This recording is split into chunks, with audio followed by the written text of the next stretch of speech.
Why do we need a holiday for our capital city? I'm not complaining, but is there a London day, a DC day, an Ottawa day? Certainly we need no reminders of Jerusalem. We pray facing Jerusalem every day. We pray for Jerusalem to be rebuilt after every meal. The happiest day of our lives is customarily tempered with a tear, if I forget thee, O Jerusalem. The attachment to this city found in prayer is a longing that went unfulfilled for 1900 years. A small spot in a wall left unpainted, or a mizrach hanging as reminders.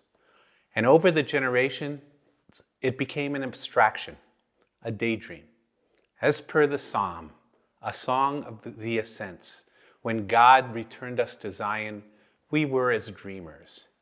Then, in 1967, 57 years ago to the day, on June 7th, this rare year the Hebrew and Gregorian calendars are in sync, Colonel Mota Gur, commander of the paratroopers, burst through the Lion's Gate and into the old city, then taking a left turn, entered the Temple Mount, shouting into his two-way radio, Har Habayit biyadenu.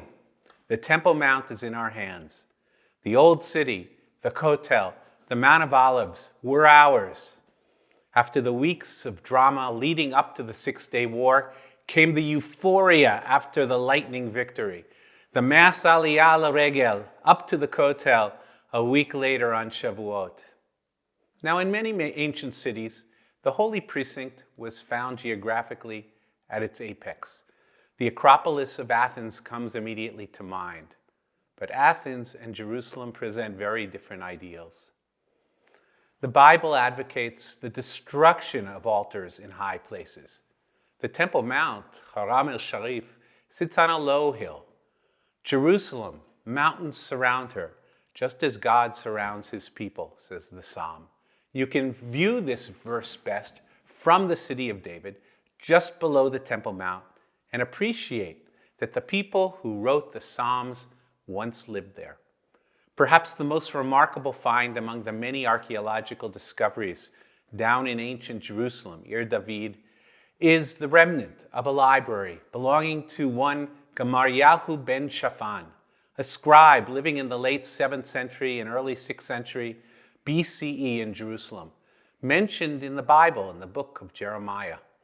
Although his scrolls were burned when the city was destroyed by the Babylonians, some dozens of clay seals with his name stamped on them, which sealed those scrolls, were found in a burnt room and provide the most striking evidence that this is indeed the city where the Bible was edited and transcribed, where we became the people of the book that contains the Torah conceived at Mount Sinai.